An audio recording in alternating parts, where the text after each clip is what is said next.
सर्व विद्यार्थ्यांना प्रजासत्ताक दिनाच्या खूप खूप शुभेच्छा।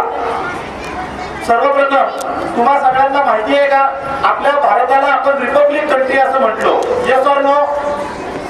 आपण आपल्या भारताला काय म्हणतो? Republic country. तर why we say it as a republic country? तुम्हाला माहिती आहे? तर मी तुम्हाला सांगतो। कारण आपल्या भारताचा प्रथम नागरिक कोण आहे? तर आपल्या भारताचे राष्ट्रपती।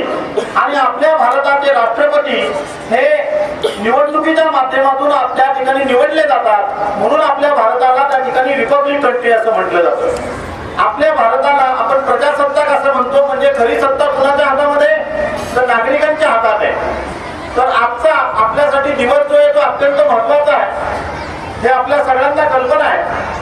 आज मी या ठिकाणी तुम्हाला एक महत्त्वाची माहिती द्यायला आलो आहे, आणि ती म्हणजे आपल्या सगळ्यांना आपले आदरणीय बापू राष्ट्रपिता महात्मा गांधी यांच्याविषयी सगळ्यांना माहिती आहे। सगळ्यांना माहिती आहे? कृपया हात वरती करा। Very good. तर महात्मा गांधी यांची साधारणपणे म्हणजे 3 जानेवारी 1948 रोजी त्या ठिकाणी त्यांच्यावरती 3 गोळ्या झाडून त्यांची हत्या करण्यात आली। परंतु आजही महात्मा गांधी आपल्या सर्वांच्या विचारांमध्ये जिवंत आहेत, हो की नाही? हात वरती करा। येस। तर त्या निमित्ताने आपण 25 जानेवारी 2024 पासून ते 3 जानेवारी 2024 पर्यंत आपण अहिंसा उत्सव साजरा करणार आहोत। या अहिंसा उत्सवामध्ये आपण काय करणार आहोत मी तुम्हाला सांगतो। आपल्या सगळ्यांनी जरी आपल्या घरामध्ये आपल्या आई वडिलांशी खरं बोललं तरी त्या ठिकाणी तो अहिंसा उत्सव साजरा होणार आहे। काय करायचं आहे?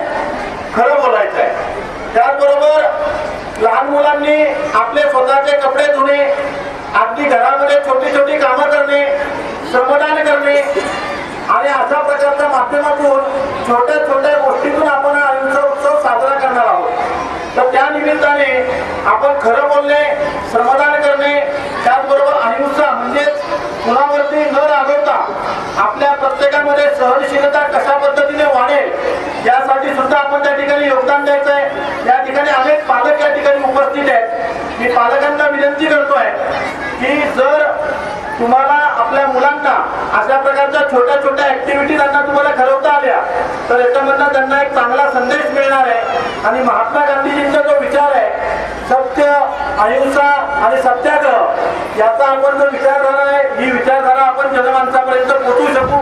खऱ्या अर्थानं महात्मा गांधीजींना ही श्रद्धांजली होईल, आणि अशा प्रकारे आपण अहिंसा उत्सव साजरा करावा अशी मी तुम्हाला विनंती करतो। मला या ठिकाणी बोलण्याची संधी दिली त्याबद्दल मी आपले मनापासून आभार व्यक्त करतो। धन्यवाद।